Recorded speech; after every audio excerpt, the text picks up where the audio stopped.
Okay, so happy Hanukkah, everybody. Um, we are continuing in the book of Genesis, and we're up to this week's Torah portion, which is called Mikeitz. And it is not coincidental that these Torah portions that pertain to the story of Joseph happen around and on Hanukkah. So I'm going to pull in some ideas that pertain to the story that we're reading and some of the lessons that come out of this week's Torah portion and how they also relate to Hanukkah. So that's the task for today. Last week's Torah portion, if you remember, we had the story of Joseph going down to Egypt. He had been sold by his brothers. If you remember, he was sold by Yehuda. His father Yehuda. Reuven had thrown him into the pit. If you remember, he was thrown into the pit.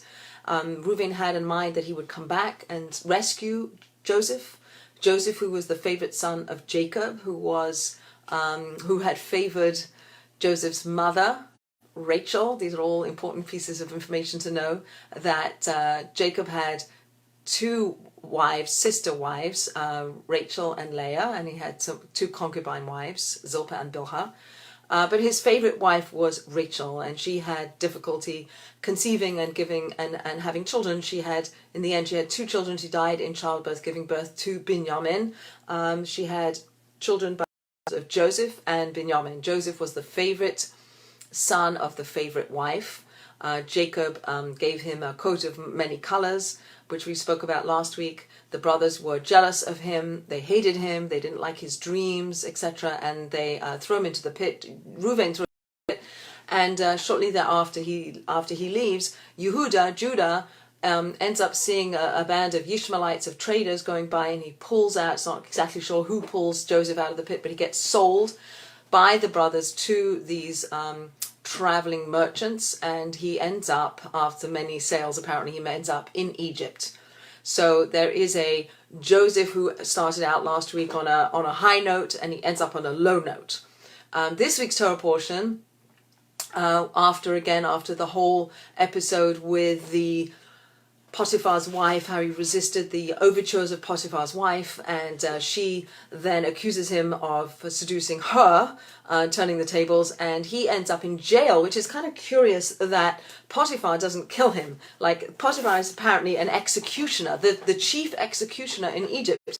Would think that if somebody had done such an egregious act in his house against his wife, that he would have killed Joseph. It would have been easy to have killed Joseph, and it's curious that he doesn't kill him. He recognizes there's something special about this person, about this Joseph. Joseph is a person around which there is success. In any place he is, people are successful. And Potiphar becomes successful. His household becomes successful. And Potiphar recognizes it's on account of Joseph being there. There's an idea we have in Judaism that where a holy person, where a tzaddik, where a righteous person lives, there's increased holiness, increased good fortune and blessing comes into that place. And so that's kind of maybe a reason why to live near where there are people of great religious, spiritual standing, to live in their vicinity, so you can reap some of the benefit of their presence there. So Joseph, as we know, gets thrown into prison, and he's in prison. And if you remember, there were two inmates of this jail. We spoke about it last week, the butler and the baker. They have dreams, which Joseph recognizes they had a dream. He goes to them and he says, "Why are you looking so forlorn? Why are you looking down today?" He recognizes a different kind of emotional place that they're in. And they tell him their dreams. He interprets their dreams, and Joseph begins to recognize that these dreams are foretelling the future. That not only does he say this is what the dream means, but this is what's going to happen, right? So the baker ends up getting killed, getting hung, and the cupbearer, the butler, ends up getting reinstated as the butler to Pharaoh. And as he's being pulled out of jail, Joseph says to the butler, he says, "Remember me and mention me." He asks two ways. He sort of uses his own agency to get himself out of prison. All along in the Joseph narrative, we have this kind of paradoxical situation where there is a divine plan and there's an agency, and that's our lives, right? There's sort of a divine plan for the way in which the world is going. There's a sense that, or an understanding that we have, that God is in charge of the world, that there's hashgacha process, that there's divine intervention in our lives, that there's divine providence. Here I live in Providence, Rhode Island, and we call it divine providence. That there's some kind of a way in which God can orchestrate things to go in a certain direction. However, involved in all of that is our free will and our ability to act in certain ways. So that's a conversation for another time, how it is that God can know everything and there's free will. Perhaps it's like watching a football game. If you watch the football game, the next day, and you're looking at the recording from the day before, right? The people in the game don't know how it's going to play out. They can decide to run this way or that way, or throw the ball here or there or whatever. But at the end of the game, like, this is the final score. We know what the final score is. We know who's going to do the touchdowns. We know I don't know anything about football, but you get the idea that God exists outside of time. So God knows how it's all going to play out, but that does not in any way discount our free will. Except there are times in which God actually does step in and manipulate things, like we talked about, where Joseph is looking for his brothers and he's going down and he can't find them. Jacob tells him to go check on his brothers and he can't find them, and he's wandering out in the field, and God sends an angel, the angel Gabriel, to direct him to his brothers, and he takes the opportunity to ask the stranger, this man in the field, where are my brothers? And he says they're down there. And because of the angel being, so to speak, planted in the field, Joseph didn't go back home, and he continues the whole divine, this story that God has in mind for the way in which things are going to play out. Divine intervention and human choice is sort of like woven together. And in our story, in this story, we see a lot of, that all playing out. So on some level, Joseph, going back to the dreams that he had at the very beginning, which incited a lot of jealousy in his brothers. He had the dream about the sheaves of wheat bowing down to his sheaf of wheat. He had the sun and the moon and the stars bowing down to his star. So he has an understanding that this is not just a dream. It's not just a random kind of imagination, that there is a communication coming to him from God saying, it's a prophecy. Here's what's going to happen. Here's what the dream is. And that is one of the reasons given as to why he tells the brothers and he tells his father the dreams, because they involve them, right?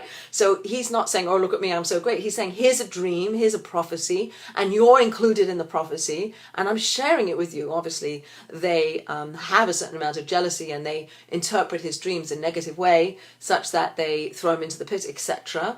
And now we have the situation where Joseph is in jail, and the butler and the baker have these dreams, and he is able to interpret the dreams in the way in which they play out. And he always from this point on, it's always God gives me the gift of interpreting a dream. God is here. God is going to help me interpret your dreams. It's not me, Joseph, this me on my own. It's me. God is the conduit by which I'm going to now share this dream with you. So, but he does say to the cupbearer, he says, remember me and mention me. And for that, apparently, says our sources, is why Joseph spends 2 more years in jail than he otherwise would, because of that. Because if the cupbearer immediately leaves and then he says to Pharaoh, oh, there's a man who can interpret the dreams and he's really great, blah, blah, blah, then it could be confusing to Joseph. He could say, well, it's because of me that I came out of jail.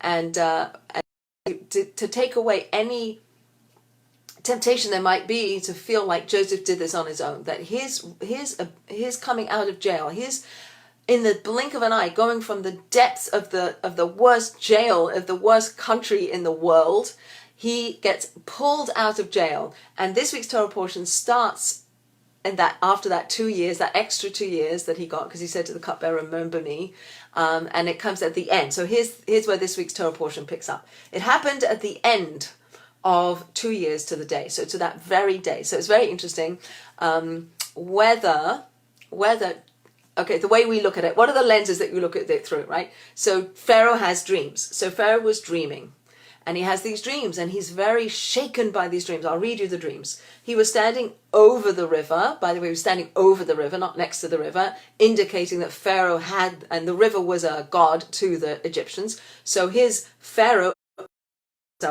I'm above the Nile, I'm better than the Nile, I'm so godlike that I'm even above the godly river Nile. So he has this arrogance about him. So he's standing over the river in the dream, and behold, out of the river there emerged 7 cows of beautiful appearance and robust flesh, and they were grazing in the marshland.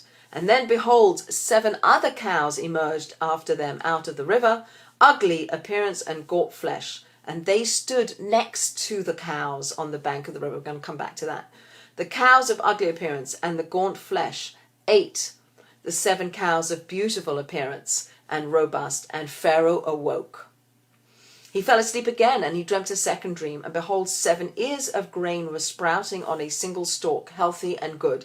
And behold, 7 ears, thin and scorched by the east wind, were growing after them. And the 7 thin ears swallowed up the 7 healthy and full ears, and Pharaoh awoke, and behold, it had been a dream. Right? So he woke up, he had this dream. So he had a dream, he went back to sleep, had a second dream, woke up, and he realized it was a dream. So just a sidebar comment, dreams. In our world, we don't have God communicating with people directly. We don't have what happened in the Torah, right? All of the prophecies ended at the end of the destruction at the end of the Second Temple. There's been no prophesizing, no prophets since then. And so our communication with God is hidden. It's not as open and overt as it was. We don't have overt miracles, seas splitting, and although there are miraculous occurrences that occur in our lives, and do we have the spiritual antennas to see them or not? We can. If we open our eyes, we can see them. We can say, oh my gosh, that is incredible. We talked about it last week. Small miracles, big miracles, things that happen in our lives, a confluence of events such that this happened and I was here and I was there, and looking back in retrospect and saying, this is amazing how this all played out. Is it odd or is it God? Those kinds of moments. But we also have an idea that God communicates with us through dreams. Which is why during the blessing that the priestly nation give the Jewish people in Israel every day, the priests, the Kohanim, go and in synagogue they bless the Jewish people, and outside of Israel we have the priestly blessings on the Jewish holidays. Mostly the Kohanim in the Orthodox synagogues go up and they bless the nation, and while they're blessing us we say a whole prayer about dreams. So I want to just kind of think about dreams for 1 second, about what a dream is. So when we go to sleep, I think I've spoken to this before, when we go to sleep, our body is sleeping, obviously, and the lower aspect of our soul has apparently 5 kind of different layers. And the lowest layer of our soul is the nefesh, is the life force. Like every animal has a nefesh. We have a nefesh. It keeps us breathing. It keeps us. It's our hunger. It's our thirst. It's our desire to sleep. It's our animalistic soul. That's what we have in nefesh, as do animals have nefesh, right? And then we have other layers higher than that. We have a ruach, we have a neshama, and then we have 2 above that. And it's said in the mystical teachings that when we go to sleep, the nefesh stays rooted in our body, hopefully, and the higher aspects of our soul elevate themselves up into the higher realms, right? So we're still alive, please God, and we still have our ruach, our nefesh doing its business, keeping us alive, but the lower aspects and the higher aspects are connected, but the higher aspects go up into the higher realms, and they can see things, and they can communicate with people who have predeceased us. They can communicate with angels. They can communicate from God if God wills that to be the way it is. And so there can be a communication that comes down through a dream. And there's a lot of mystical teachings as to which part of the night that happens in the first half. In most of the things I've read, and it's all very minimal, is it happens at the end when our body is very much at rest, when our body is not pulling us in any direction. That when we're in the most deepest of sleeps, that's when the higher aspects of our soul, of our heavenly soul, reaches up into the higher realms and can have communication, which is why you might wake up and remember talking to somebody who predeceased you, or getting a message from someone, and we have, these are things that we pay attention to, if they're troubling dreams, if they're good dreams. And in the same way that Joseph interprets the dreams, and every single way in which he interpreted the dreams, that's how it came out. So that's what we learned, that the dreams, even today, that we have are predicated on how we interpret them. So if you have a dream that's a very disturbing dream and you don't know how to interpret it, the thing to do is not to interpret it for negative. Go find someone who can interpret it for good for you. There are other people who even suggest apparently that when you wake up and you've had this kind of a disturbing dream, you should go back to sleep and reframe your dream, like have it go in a different directions for good. There's actually, and there's a lot about dreams, so I don't want to go there, but I think it's very interesting to think that as much as we on some level have a 60th of death when we sleep, meaning our soul leaves our body, which is what death is, when our whole soul leaves our body, when the nefesh also leaves our body, that's death, right? But when we're asleep, we have a 60th of death, and we have a 60th of prophecy, because the soul comes back into our bodies and we remember things. So when when Pharaoh has his dreams, the understanding is that he had dreams every single night, but he only remembered the dream 2 years to the day that the butler was released from jail, so that the butler could say, oh, Pharaoh, there's this guy in jail, this slave, this Na'ar, this young Hebrew lad who's in the jail, and he can interpret your dream, because Pharaoh was very disturbed by this dream. He got all his dream interpreters and nobody could interpret the dream, and he's really perplexed and he's very unsettled and he doesn't know what to do. And the butler thinks, maybe if I say something, and he remembers, the butler remembers. How does the butler remember? Like, how is it that all of a sudden, 2 years later, the butler remembers? How is it all of a sudden that the Pharaoh wakes up and has this dream? So if you twist it around and you stand it on his head, you could say, God wanted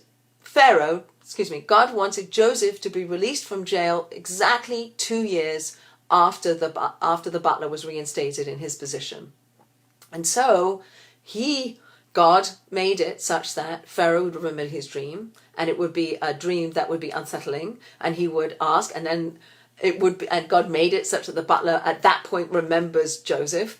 And all of that, so he didn't have the dream, and now we get Joseph out of jail. The whole point of the dream was to get Joseph out of jail, right? So there's an interesting story I read, I think it's in the Gemara, where there are two very arrogant men of high stature, and they arrive in this little town, and there's a band playing to welcome them. And so one says, well, the band's here for me. And the other one says, no, the band's here for me. And they argue about who the band is here for. And there's a poor man in town, and he says, I'll tell you, because I can tell you these things, I'll tell you who the band's here for.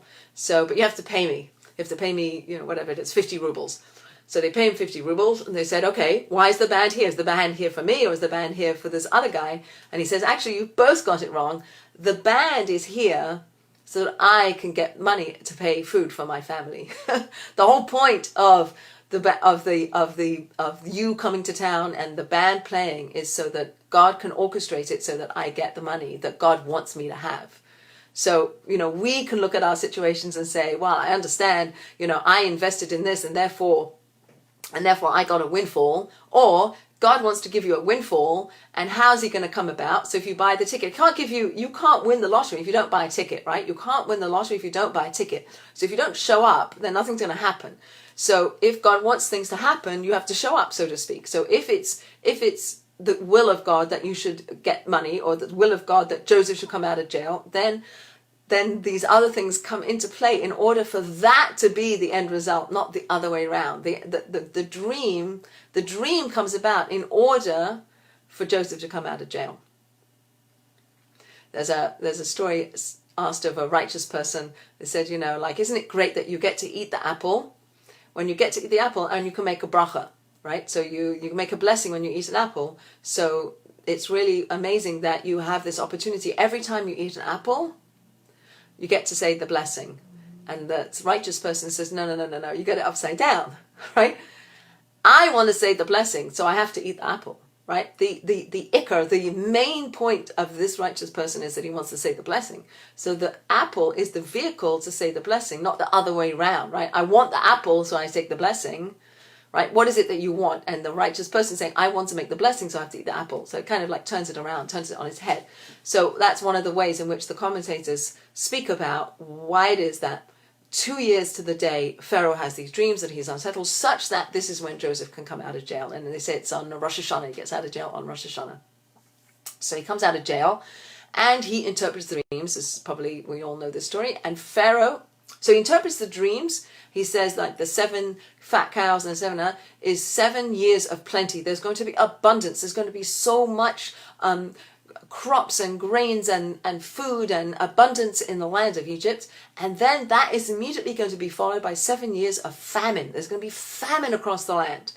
And when it says here in the Torah, where it says that the fat cows stood next to the cows on the bank of the river, what Joseph understood that to mean with divine assistance, is that we can plan, you, Pharaoh, can plan for the years of scarcity by storing, by saving, by creating now while we are in plenty for the days when there will be in scarcity. So plan now, save up, hoard it up, create ways in which we won't suffer in the years of famine. We'll be able to have plenty in even like that we're together. We're going to take the abundance of the abundant years. We're going to take all of that abundance and we're going to spread it out so that it lasts through the years of famine, and we're going to be able to mitigate the death and the harshness that will come from the famine. And because he offers a solution, and because it makes sense to Pharaoh that this is, it's not just an interpretation of a dream, but that it makes sense to him and he has a plan. And then Joseph said, pick a man with understanding and with wisdom, right? So we have in our Torah understanding, we have different ways in which we understand or know something, different words that relate to knowledge. And if anybody's familiar with Chabad is an acronym for Chachma, Bina, and Das, which are the three most talked about words to describe different kinds of knowledge. So we have Chachma, which is what you know. This is what I know. This is the knowledge I have. Then we have a Bina, which is more of an understanding, which is more like I can infer something and I can kind of have an understanding of something. And then we have Das, which is a creative thinking.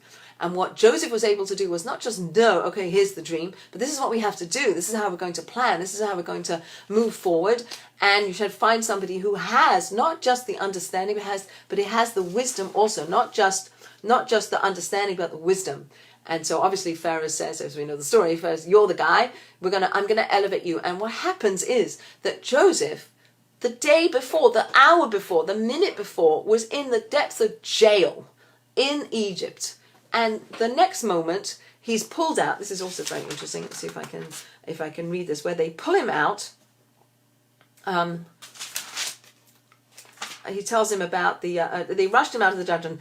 So Pharaoh sent and summoned Joseph, and they rushed him out from the dungeon. The word used for dungeon is a bore, which is the name of the pit that the brothers threw him into. That he was in this low place. He was in the bottom. He was down. He was in this place where he couldn't see out, right? And he pulled him out. So Pharaoh pulls him out. The brothers throw him in. Pharaoh pulls him out.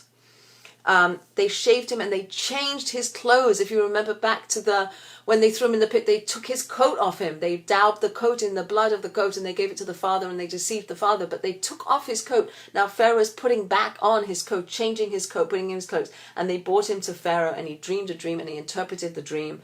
And Pharaoh then takes him up to second in command, like in charge of everything. You are in charge, and he sees, in the same way that Potiphar didn't kill Joseph, didn't kill him. He saw that there was something special about him. There was something. It would have been easy for Pharaoh to say, thank you, I got the information, see you later, go back to jail, right? He could have done everything he wanted. He saw there was something very special about this person. There was something very special, right? And we talk about Joseph as Joseph HaTzadik. We talk about him as Joseph, the righteous person.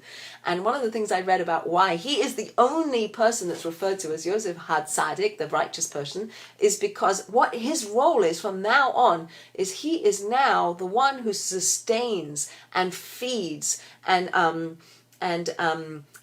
gives sustenance to the whole world. Like, he's in charge of the granaries. He's in charge of the money. People come and they sell him their land. They sell him their cattle. They sell him everything to get food. And he, for Pharaoh, acquires all of this huge amounts of wealth. And he becomes the top man distributing the food. He is the distributor of food. He is the sustainer of all. Incredible. And that's why he's called Joseph HaTzadik. And he doesn't become haughty and arrogant. It's all the language that Joseph uses all the way through is, God is with me. I can only do this because God is with me. This is what God wants. This is God's story. This is God's plan. This is what I have to do. So I just want to harp back to the blink of an eye nature of Joseph being in jail and becoming viceroy of Egypt. He went from down to up in like a blink of an eye. And in many places in our Torah, Joseph is equivalized, if that's a word, to the Jewish people, that we and Joseph have a lot in common. So whereas Joseph is somebody that the brothers are jealous of. So I don't know, maybe it's unpopular to say that, but perhaps, the Jewish people, sometimes you don't want to like tell other people like how great the Jewish people are, right? We're a great people, we're an amazing people, we're almost above nature. And we could talk about that with Hanukkah, like we're a people above nature, right? But it doesn't go so popular with people outside of the Jewish people, or even sometimes in the Jewish people, to talk about it this way. But that's the way that our Torah talks about the Jewish people. We're a chosen nation, we're unsegula, we have a status that is like the firstborn, that we have a role to play to bring the light into the world, to bring God's message, to bring God's wisdom into the world. That is the role of the Jewish people. We have things that are our mission to do that's different than other nations of the world and other people. That's our mission. So maybe that can incur some kind of jealousy, just like Joseph incurred jealousy amongst the people, his brothers around him. That in the way that Joseph goes from being in the pit to being high up, that's what's going to happen to the Jewish people. We're going to go down and we're going to come up. At the end of days, there's going to be this final redemption when everything, comes to its fruition. It's going to happen when we're in the pit, when we think it's the worst, when we're so low, and then like, boom, it's going to happen. Like there's going to be this shifting. Like when the Jewish people came out of Egypt. Here's another perfect example. When the people came out of Egypt, they were in the lowest place. It was like so low that the commentators tell us that they were almost gone. And in a blink of an eye, that's why we eat matzah, right? Because it didn't have time to rise, because they had to get out really fast. There's this fast, like in the moment, gotta get out, let's go, right? These themes come out over and over and over and over again in our Torah. So here's the beginning. The beginning is Joseph coming out of the pit, Joseph coming out of the jail, out of jail and rising up. That precipitous rise to power is a stunning revelation of God's power, that God can do anything, and he can do it, he can make it happen. And this is what happens to Joseph, right? He goes from down to up in no time. The Jewish people come out of Egypt in no time, and the final redemption will come in no time when the Messiah comes, the next temple is built, etc. In no time it's going to happen. Like we're going to be in the pit, and then we're going to get pulled right out. So kind of interesting to think about that. But here is Joseph understanding that he has a role to play now. He has a role to play to bring wisdom, to bring the wisdom and understanding to this nation. He's going to be able to sustain the whole world with the food that he's going to store up. He's going to amass wealth for Pharaoh, and he's going to be able to do that. So let's talk a little bit about this notion of feast and famine. And in some of the commentators, it talks about good over evil, right? Which is the Hanukkah story. The Hanukkah story is all about good over evil, right? We the Jewish people, were able to, the little band of Hashmonayim, and apparently there was a whole band of Hasidim also, of Hasidim, who were able to join forces with the Maccabees, and that they destroyed this huge Greek empire. Unbelievable, natural ability for this small band to beat the Greek army, and they did, right? And it happened, and it happened against all odds, against what you would expect, against anything. Why? Because that was God's will, right? God was with the Maccabees. We can say that about Israel today. Like, how is it possible so many rockets fall in Israel and they don't hurt the people, as many people as they potentially could, or that the Yom Kippur War, that we were able to defend ourselves with hardly anything against the Arab states that were attacking us, etc., etc. Like, is this a natural occurrence? Can we open our eyes and see that God is protecting us, that God is protecting good over evil, protecting the Hashmonayim when they were fighting the Greeks, that they were able to get the temple back, and they wanted to reinstate the temple. This is the whole Hanukkah story. But the biggest miracle, right? When we pray in the morning service, and actually 3 times a day in the Amidah and the Shemona Esrei, in the standing prayer, we say a prayer about this miracle. And the miracle doesn't talk about the oil. There's no reference to the oil. The reference is to the mighty over the few, to the battle of this small band of Jews that were able to beat the Greeks. The small against the mighty, right? The good against evil, the light against dark. You know, all of these paradoxes that we need both, and that our job is to be the good against the evil, to be the light against the dark, to be the antithesis of all the negativity. We are the antithesis to that, right? And we can only do that when there is, right? You can only shine a candle when it's dark. The darker it gets, the more light even a small candle sheds.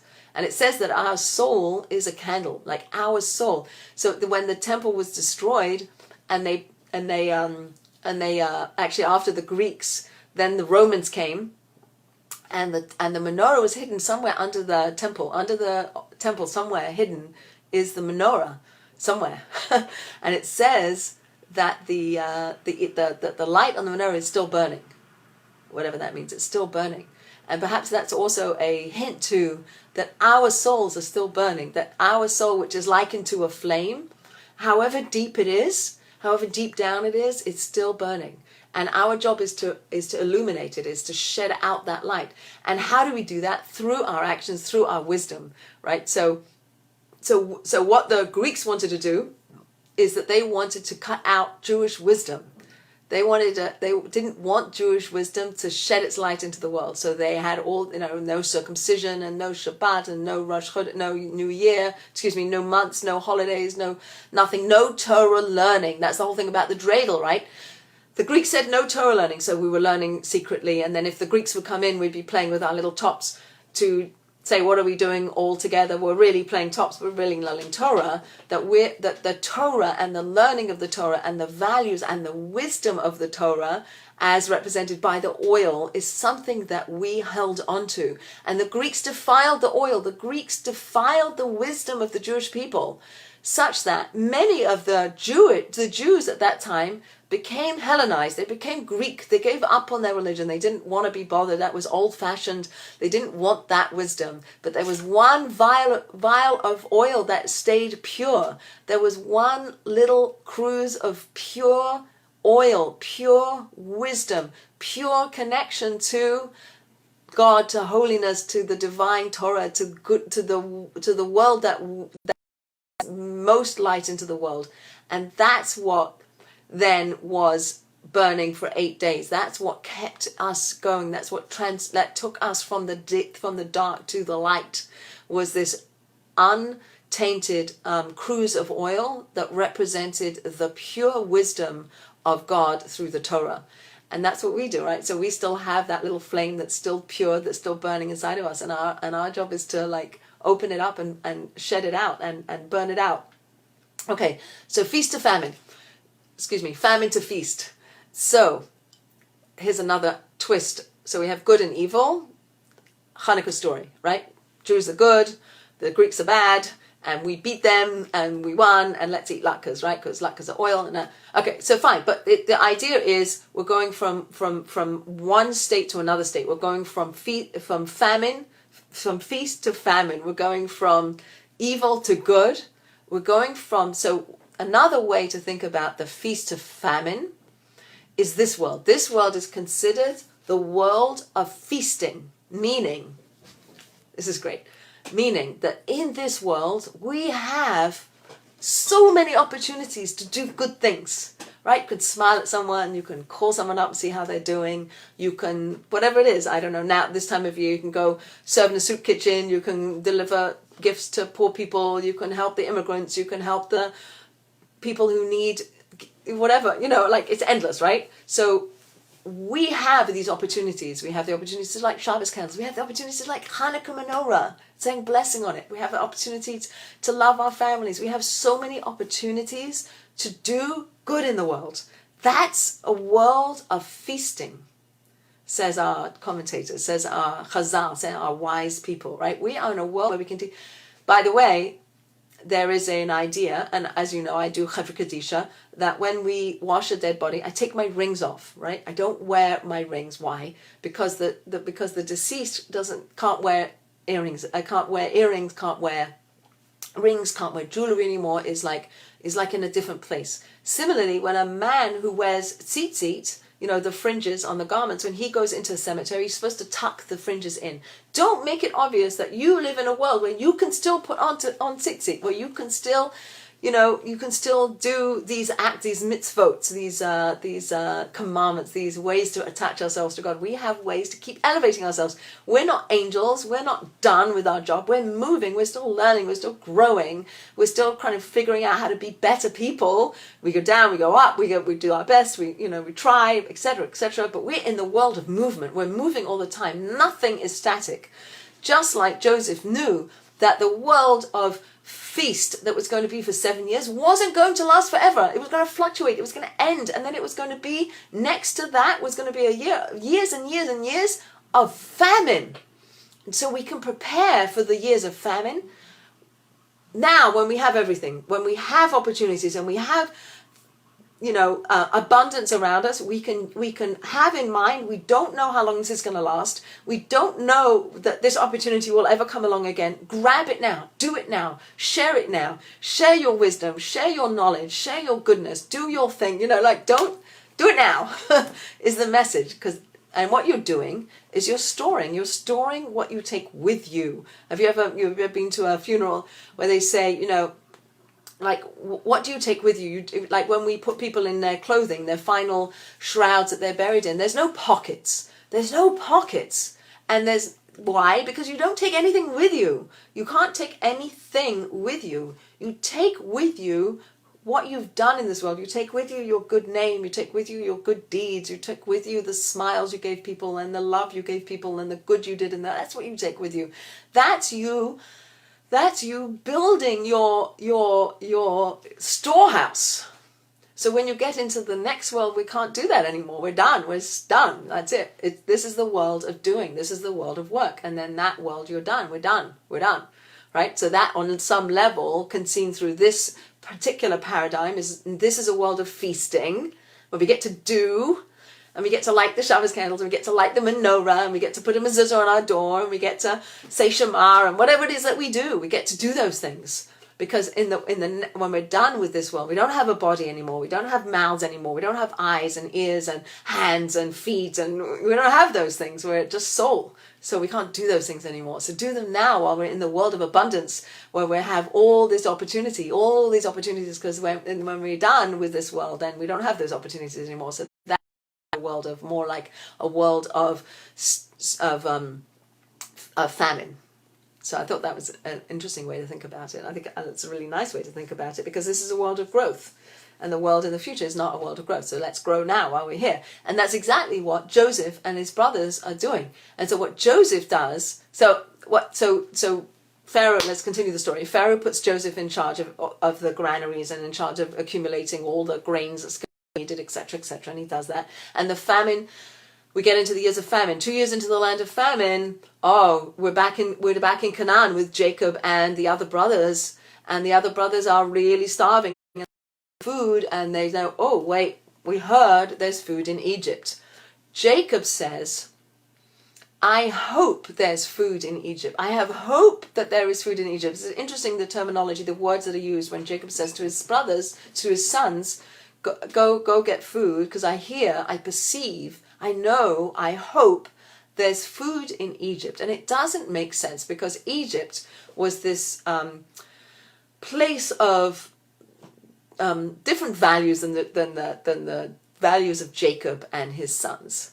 And it was antithetical to Egypt, to what was known about Egypt, that Egypt would bother to care about what was happening in Canaan, and that there would be an opportunity to go to Egypt and get food. Why would there be anybody in Egypt who would care about the people in Canaan?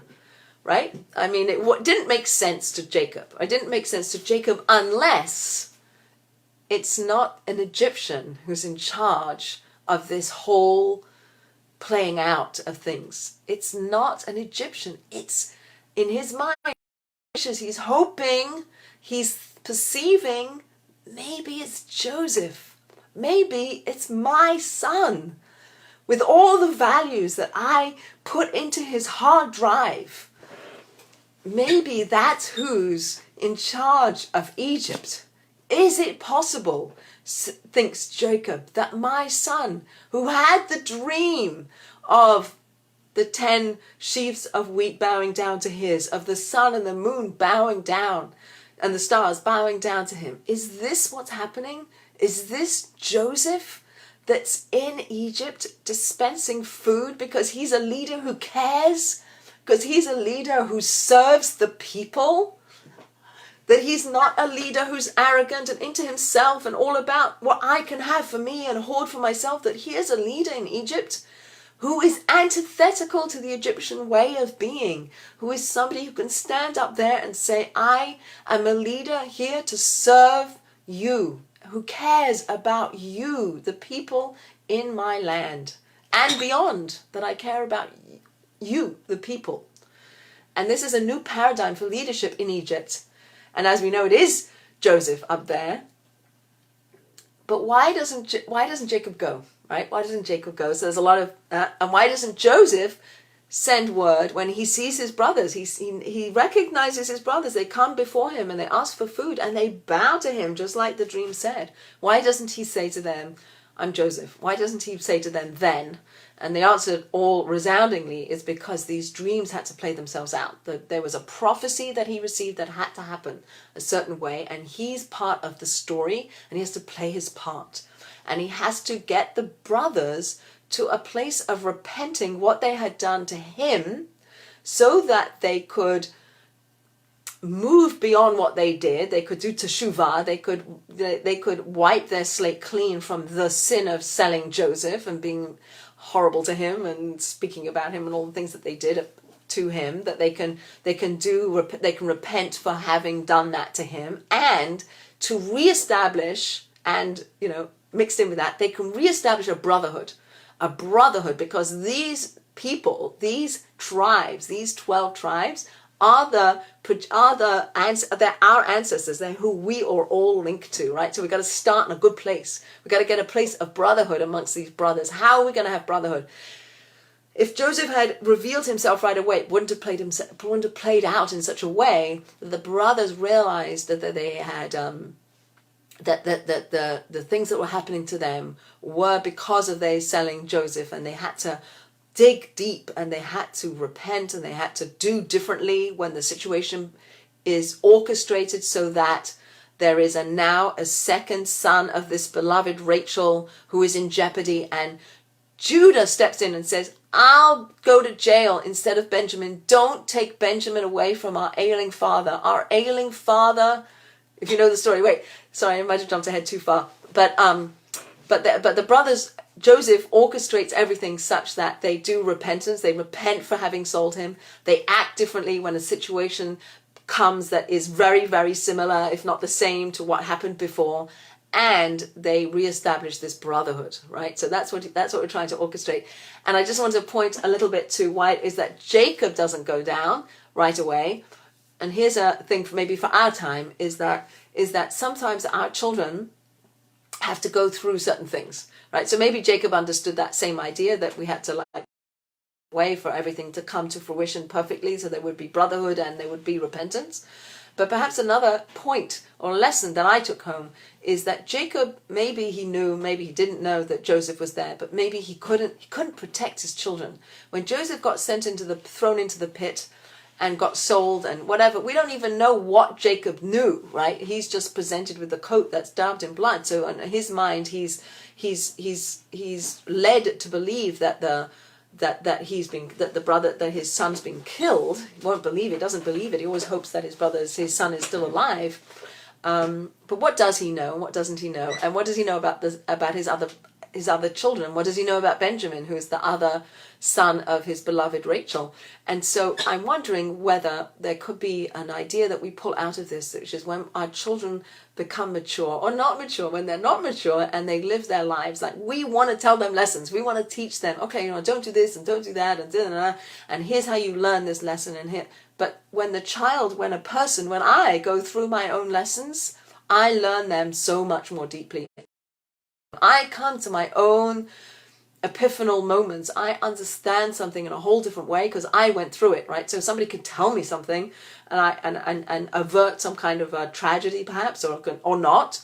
But if I don't experience something for myself, if I don't go into a pit and come out, I don't know what it's like to be in the pit, and I don't know what inner resources I have. And again, I'm not saying we should put ourselves in pits and we should try test ourselves, etc. And I'm not saying that we shouldn't try to avert tragedies and dangers for our children. I'm not saying that, but I'm saying there are some things that we can't prevent and we can't stop, and we can't live our lives for other people. We have to let other people live their lives and not fix it, and not say, okay, here's the answer to your dilemma. Maybe you have to go through something. I think what Jacob is demonstrating by not going down is saying, I understand on some level that this is what the brothers have to go through. They have to understand this whole scenario. They have to understand.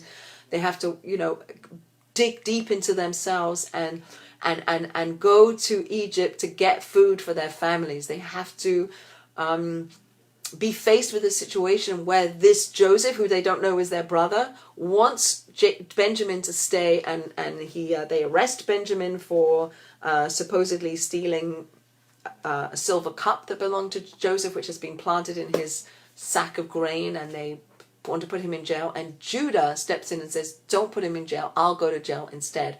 And at that point we realize that he's done a teshuvah. He's understood that it's not about him, it's about their father, it's about this boy, that this boy Benjamin shouldn't be put in jail because of the pain it will cause the father. And they're all different kinds of factors come into the way in which the brothers now see each other and understand each other and understand the bigger picture and understand their role, but they had to go through it themselves. And so Jacob doesn't shield his children from learning the lessons. And maybe, and again, I want to protect everybody from everything, but sometimes when we go through things and we can't protect each other from the vicissitudes of life, so then we acknowledge that we have these situations to help us learn things. And Jacob going through going through downs and ups and downs and ups, and into jail and out of jail and up and down, and all these things, he learns so much, and all along he's saying, God's with me, God's with me, God's with me.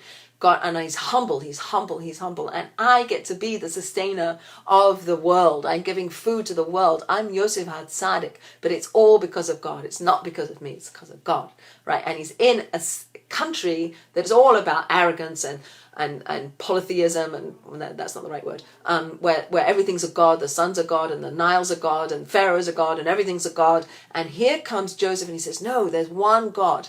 There's one God, and that one God is the God that I listen to, that I'm related to, that all the Jewish people are related to. And that was threatening. And that was threatening to the Greeks, with a whole, back to the Hanukkah story, is that the Jews represented monotheism, right? They had something that didn't make sense. It didn't make sense to the Greeks that we would circumcise, that we would have Shabbat, that we would have. It doesn't make sense. It's otherworldly. That doesn't compute. It's not part of the natural order. It doesn't make sense that you should circumcise your 8-day-old baby boys. It doesn't make sense.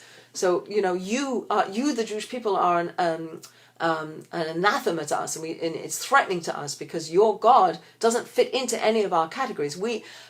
Pharaoh's standing over the Nile. He's standing over God, right? God is serving him. That's a crucial point. For Pharaoh, the gods serve him. What do I have to do to appease the gods so I get what I want? And for the first time here comes Joseph, who isn't subservient to any of these gods, isn't subservient to Pharaoh, although kind of he is a little bit but he has God, right? He has the creator of the universe. It's amazing. And so Pharaoh renames Joseph, right? He gets renamed. His name is Sophnas Paneach, which means revealer of hidden things, right?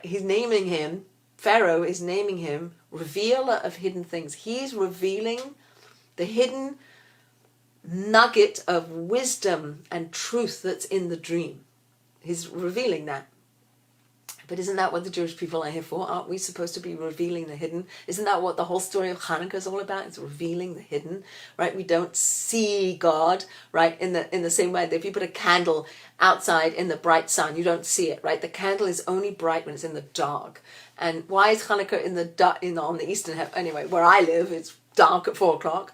When we light our candles, because that's when we can see the most, and we can be the candle, right? We can bring our soul and connect to the candle and say, I'm bringing light and goodness and Torah wisdom and godliness into the world, and something supernatural. Our holiday is 8 days. 8 days is a supernatural number of days. We have 7 days of the week, and then we start again. So what's the 8th day? The 8th day is one above. It's above. It takes us above. It's a supernatural. The Jewish people are supernatural.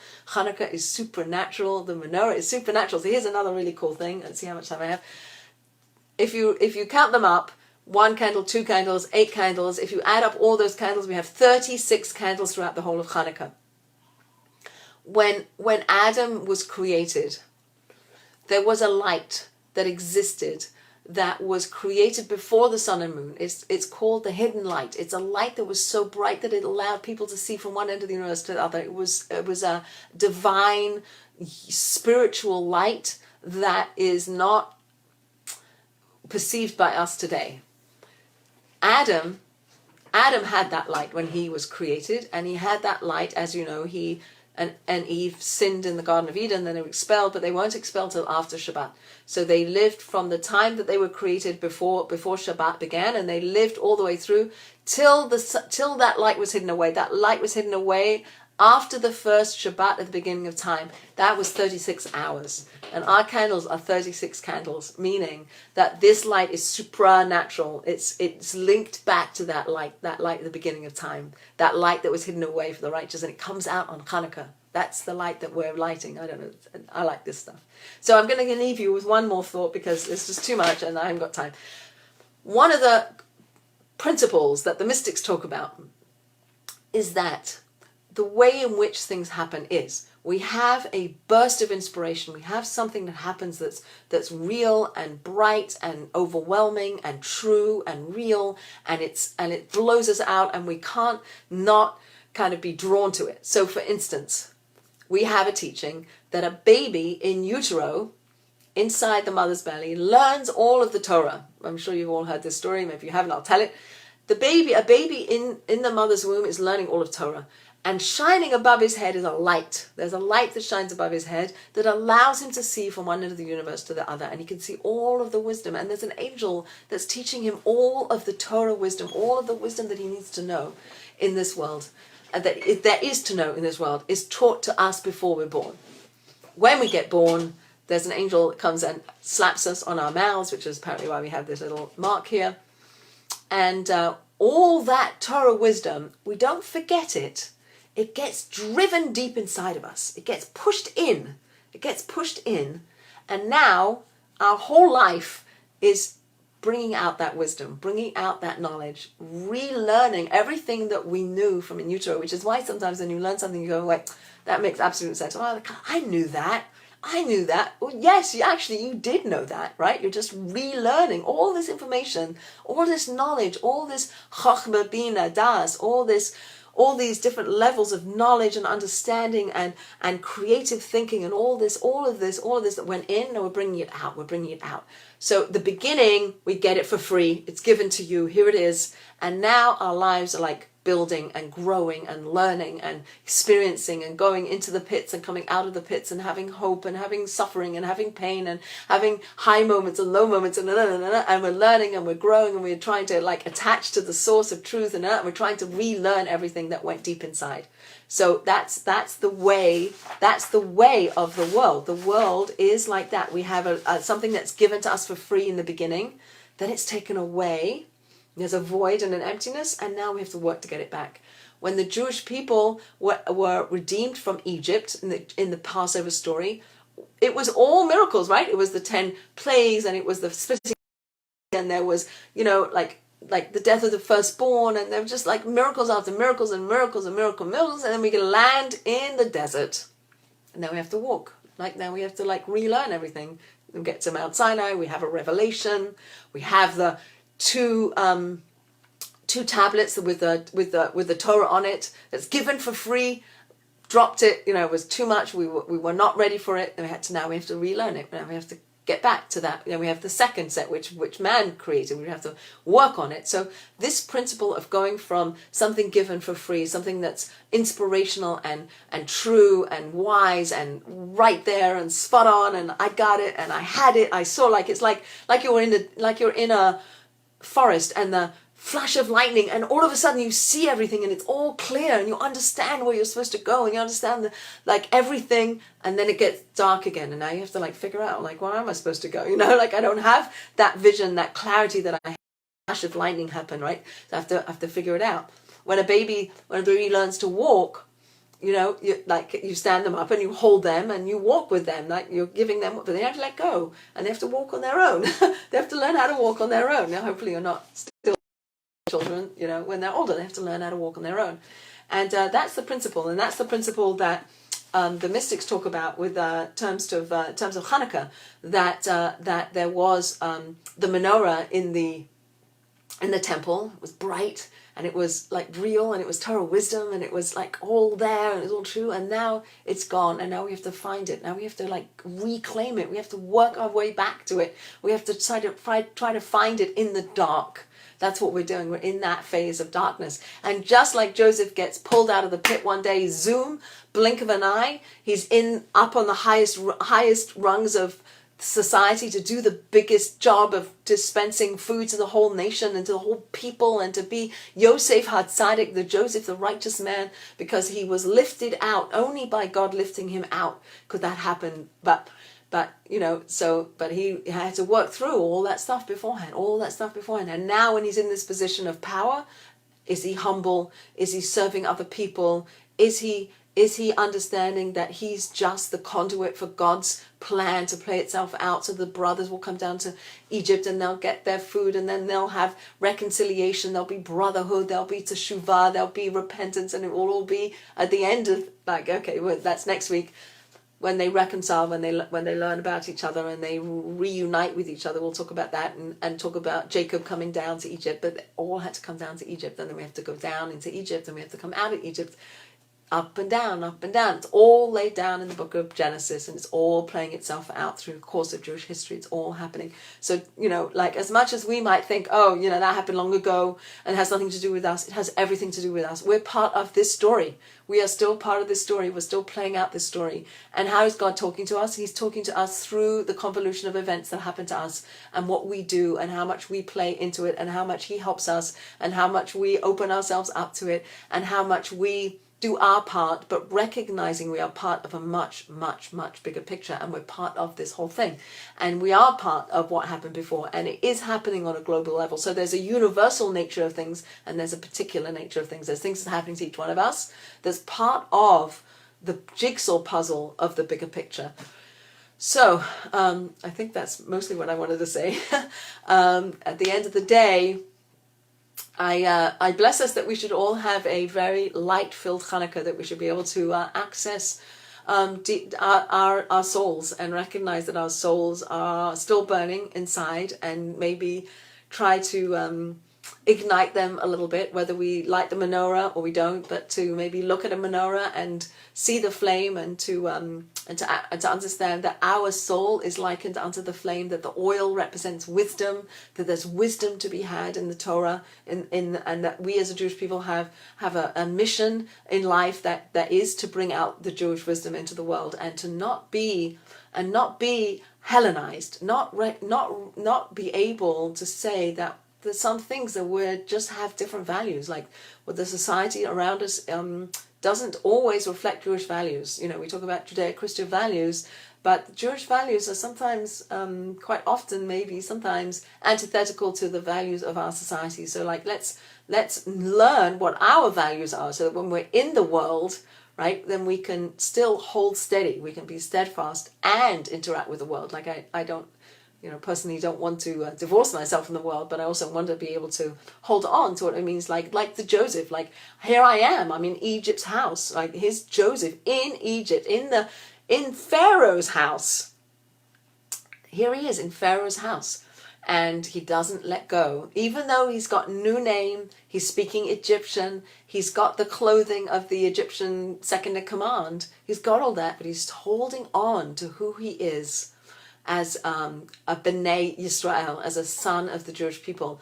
And all of the story and all of the ins and outs and the plots and the this and that and that, it's all this interweaving of free will, but superimposed on that is the divine plan of how it's all going to play out. And it plays out just that in the way in which God wants it to play out. So that's, I don't know what that blessing is, but the blessing is that we should play our part to bring about the divine plan.